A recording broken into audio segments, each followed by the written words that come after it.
Wargi Bandung tentunya sudah tahu dengan mesin parkir elektronik yang berada di ruas-ruas kota Bandung, khususnya di Jalan Braga ini.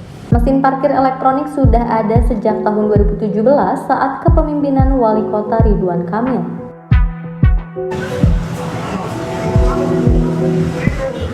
Terdapat 455 mesin parkir elektronik ini, namun hanya sebesar 125 yang masih aktif.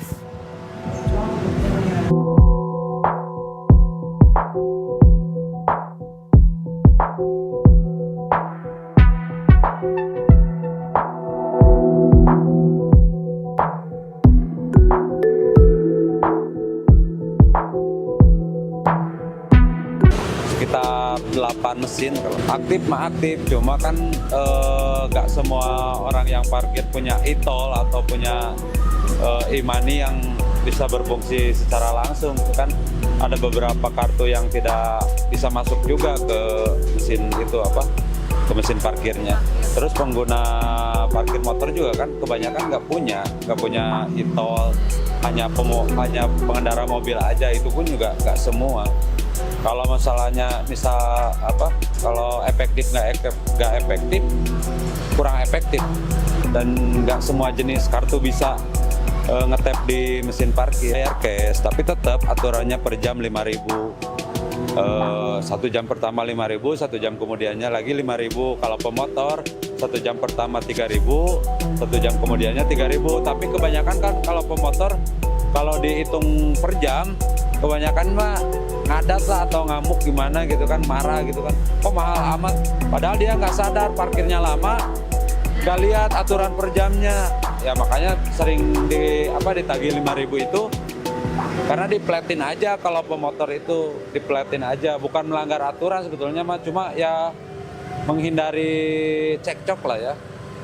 Kalau yang sebentar aja mah ya biasa aja 3.000, kalau lebih dari sejam ya ditagihnya 5.000, dari tagih juga 6.000, kok mahal amat di Braga, padahal dia nggak baca aturannya. Mesin parkir elektronik ini menghabiskan dana 80 miliar dengan harga satuannya mencapai 125 juta. Lantas apakah proyek ini bisa disebut dengan proyek mangkrak?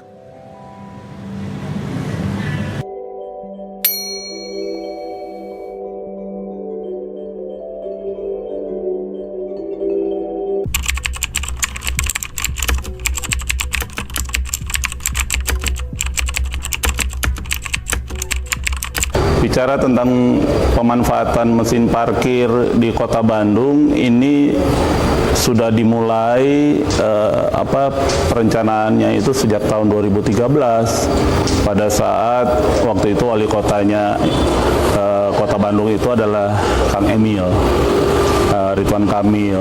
Kemudian ditindaklanjuti oleh DPRD dengan pengalokasian sejumlah anggaran untuk pengadaan mesin parkir. Tujuannya tentunya kita berharap agar pengelolaan mesin parkir ini ikut menyumbang meningkatnya pelayanan publik di Kota Bandung yang berbasis digital. Jadi kalau istilahnya waktu itu adalah e-parking ya, di mana transaksi pembayaran retribusi parkir bahu jalan waktu itu kita konversikan dari sistem konvensional membayar tunai menjadi non tunai. Tujuannya agar pemerintah Kota Bandung sebagai kota yang dicanangkan sebagai kota smart city juga itu sudah memulai menggunakan aplikasi teknologi informasi dan digital sebagai instrumen untuk pelaksanaan pelayanan publik di Kota Bandung.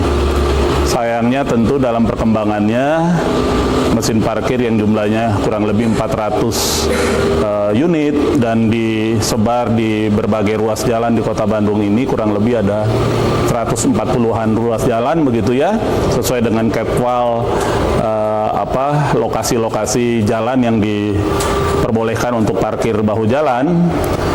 Ternyata dalam perkembangannya ini tidak optimal begitu, karena masih saja terjadi kebocoran begitu ya, kebocoran di sana sini, kemudian mesin parkirnya juga dalam masa pemeliharaan juga membutuhkan anggaran yang tidak sedikit.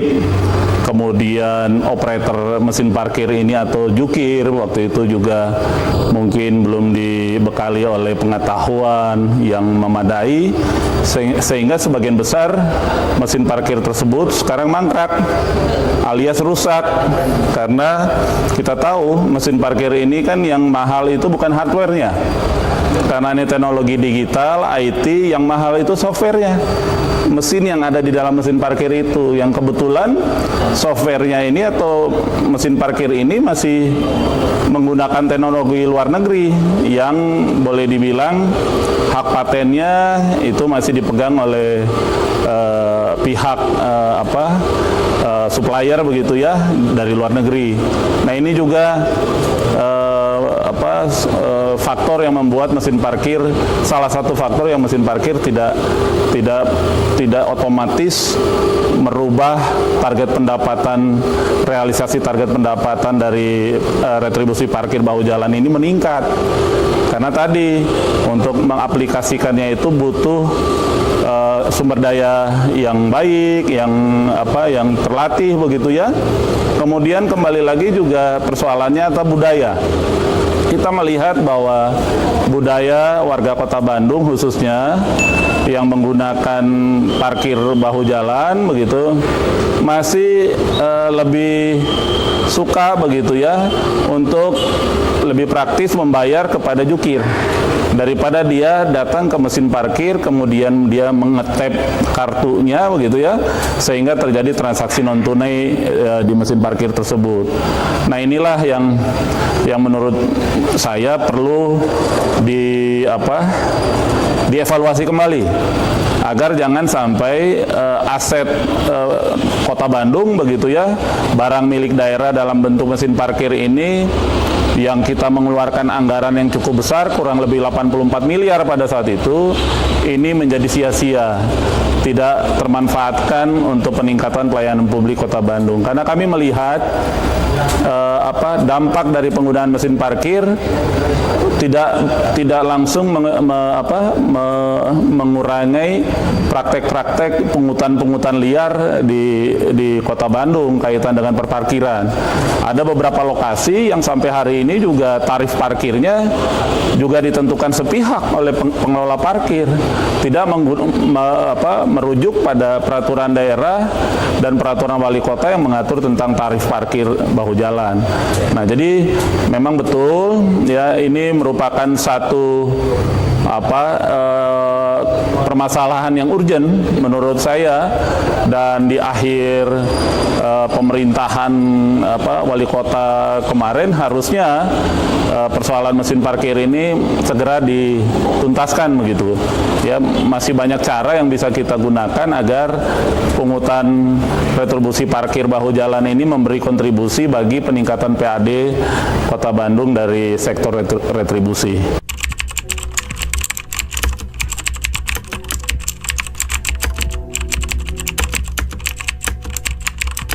Ya, tentu target mesin parkir itu ada dua variabel yang membuat target itu bisa meningkat. Satu, tentunya jumlah satuan ruang parkir yang ada dalam keputusan wali kota yang tertuang di dalam Kepwal itu kaitan dengan berapa ruas jalan di Kota Bandung yang secara regulasi itu dibolehkan untuk dilakukan parkir. Karena kita tahu tidak semua ruas jalan di Kota Bandung ini boleh digunakan untuk parkir. Nah, kalau ada bahu jalan di ruas jalan yang tidak ditetapkan dalam Kepwal, kemudian dilakukan pungutan parkir, bisa dipastikan itu pungutannya itu menjadi pungutan yang ilegal. Kemudian tidak bisa disumbangkan ditransfer ke dalam rekening kas daerah karena tidak diatur secara regulasi. Nah, Kepwal yang menentukan berapa jumlah ruas jalan, tentu di dalam setiap ruas jalan itu ada satuan ruang parkir. Kemudian juga tarif parkir bahu jalan ini kan beberapa kali dicoba untuk dinaikkan gitu ya, tetapi karena kondisi ekonomi Kota Bandung yang beberapa waktu yang lalu ada COVID, kemudian ada krisis global begitu, membuat tarif parkir bawah jalan ini tidak bisa dinaikkan secara progresif ya, harus bertahap. Jadi dua variabel ini yang menentukan target pendapatan dari retribusi parkir ini apakah bisa meningkat atau bagaimana, karena kita tahu bahwa tingkat ekonomi sangat berpengaruh juga terhadap pemanfaatan satuan ruang parkir di Kota Bandung. Nah, ini yang harus menjadi catatan kita bersama. Itu kaitan dengan target, dan secara rata-rata pendapatan dari retribusi parkir bahu jalan yang dikelola oleh BLUD, Badan Layanan Umum Daerah Perparkiran Kota Bandung ini, peningkatannya tidak signifikan, tidak naik secara optimal begitu ya. Padahal sudah dipasang mesin parkir begitu, karena dua kendala tadi, mesin parkirnya yang kurang perawatan, kemudian masih ada ruas-ruas jalan yang dikelola secara konvensional begitu ya, masih menggunakan jukir, dan kebocoran kaitan dengan pungutan retribusi parkir itu masih juga terjadi di lapangan, Pak. Ya, range-nya tentu ini fluktuatif ya. Pada saat COVID, pada waktu itu kan turun drastis, kemudian naik lagi, dan kalau kita hitung 3 tahun ke belakang, pendapatan dari retribusi parkir bawah jalan ini range-nya antara 6 sampai 9 miliar begitu ya, masih di bawah 10 miliar lah ya, yang per tahun. Sementara target pendapatan dari parkir bawah jalan dengan melihat jumlah satuan ruang parkir di Kota Bandung dan tarif parkir yang sudah naik progresif ya, sudah kita naikkan walaupun tidak signifikan, tetapi secara progresif begitu, harusnya sudah bisa di atas 20 miliar gitu.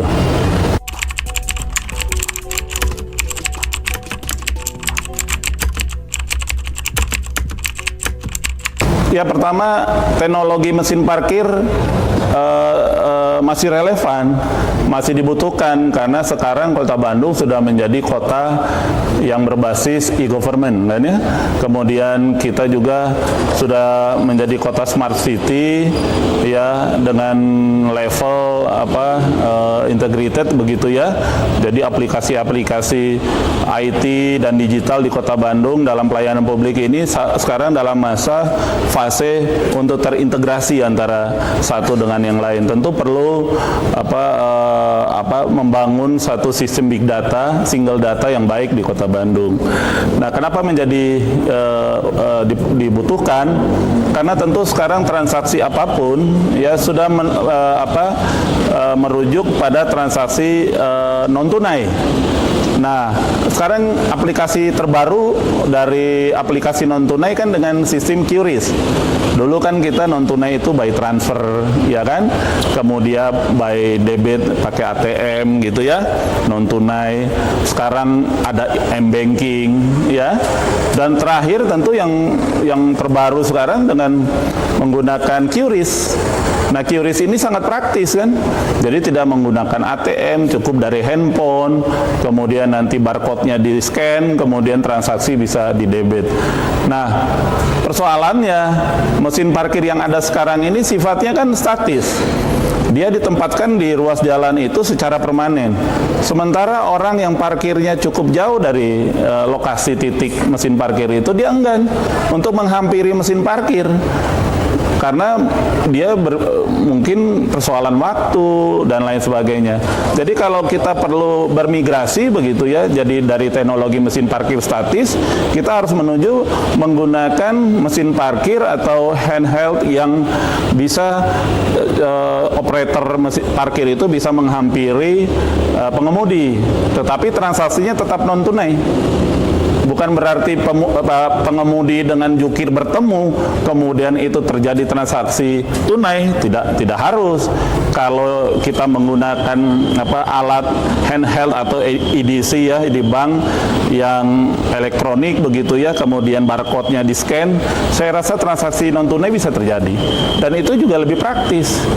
daripada pengemudi disuruh turun menghampiri mesin parkir yang jarak mungkin 15 meter, 20 meter. Rata-rata nggak punya waktu, dan budaya kita budaya yang pingin bayar langsung dari jendela kan. Kita kalau naik mobil itu kan pinginnya nggak mau turun, langsung aja bayar dari jendela, kaca jendela itu, kemudian bayar ke tukang parkir. Nah, teknologi ini sekarang harus diantisipasi begitu ya oleh pemerintah Kota Bandung agar kembali lagi mesin parkir itu dengan teknologi IT atau digital itu e-payment lah begitu ya, itu bisa tetap menjadi sistem pembayaran parkir, retribusi parkir bawah jalan.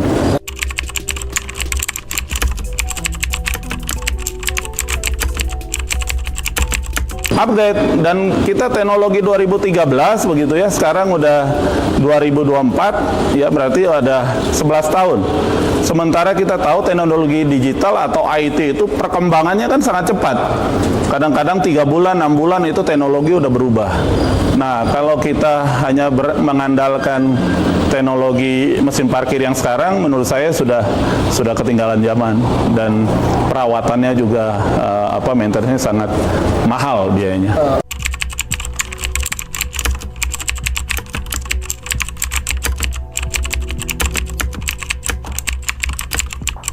Ya, rata-rata itu kan per tahun itu satu mesin parkir itu kalau bicara maintenance itu kan bisa antara 5 sampai 7 juta begitu ya untuk maintenance. Kita tahu ada 400 mesin parkir kali 5 juta saja, berarti kebayang itu kan biaya maintenance-nya begitu. Karena mesin parkir kita ini sifatnya statis, dia kehujanan, kepanasan, kemudian dia bisa mungkin ada pihak-pihak yang tidak bertanggung jawab, mencoret-coret, merusak dan lain sebagainya. Perlu diketahui Kang Ipan, waktu kita pengadaan mesin parkir dahulu itu harga satu mesin parkir itu 125 juta. Bayangkan pada saat itu ya, 125 juta kali 400 sekian mesin parkir yang tersebar di Kota Bandung ini. Setiap mesin parkir itu punya resiko untuk hilang, rusak dan lain sebagainya karena ditempatkan di fasilitas umum begitu ya, di trotoar. Kebayang bagaimana perawatannya, sehingga menurut saya mesin parkir ini mungkin waktu saat itu ya 2013 sangat booming begitu ya, sangat viral gitu ya pada saat itu, tetapi dengan perkembangan teknologi kelihatannya udah usang.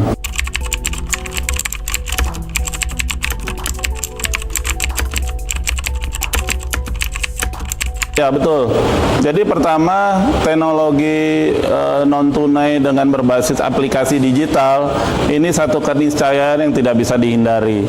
Di mana-mana di negara maju, di kota maju, ya kota yang metropolitan, begitu penggunaan digital, teknologi IT ini menjadi satu kebutuhan, menjadi bukan saja gaya hidup ya, tetapi sudah merupakan kebutuhan di mana diperlukan ketepatan waktu, ketepatan nilai, ketepatan transaksi, kecepatan dalam proses dan lain sebagainya, itu menjadi kebutuhan di kota-kota besar.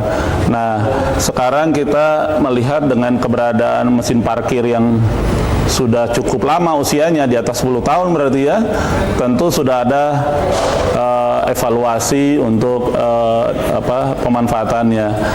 Kalau di-upgrade ya mesin parkir itu karena sifatnya statis begitu ya, permanen di satu titik, rasanya tidak mungkin di-upgrade. Yang bisa dilakukan adalah kita menggunakan metode baru. Tetap teknologinya IT, digital, tapi metode yang kita gunakan metode di mana alat untuk melakukan transaksi itu sifatnya mobile. Dia tidak statis di satu titik, tapi dia mobile, bisa dipindahkan dari operator kepada pengendara yang ingin membayar retribusi. Apakah biayanya akan mahal?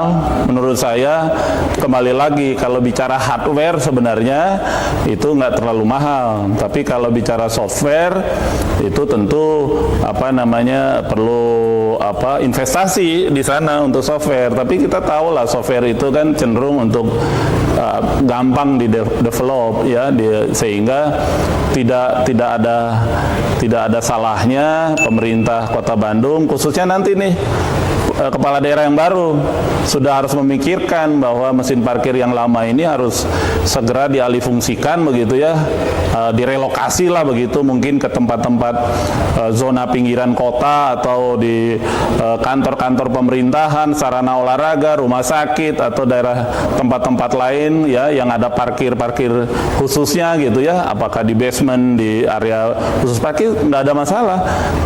Contohnya seperti bantuan dari Kementerian Perhubungan masalah bus sekolah, ya kan? Karena biaya maintenance-nya sangat besar, kemudian akhirnya kan mangkrak. Nah, nggak ada masalah juga kalau mesin parkir ini sebelum ini jadi barang usang, sebelum ini menjadi monumen mesin parkir Kota Bandung gitu ya, lebih baik kita hibahkan kepada pengelola-pengelola parkir yang ada di Kota Bandung yang belum bertransformasi menjadi sistem pungutan parkirnya secara digital. Kita menggantikan dengan menggunakan handheld yang lebih fleksibel, lebih praktis gitu. Jadi jangan takut untuk melakukan perbaikan ya demi peningkatan pelayanan dan sekaligus peningkatan pendapatan dari retribusi parkir bawah jalan itu.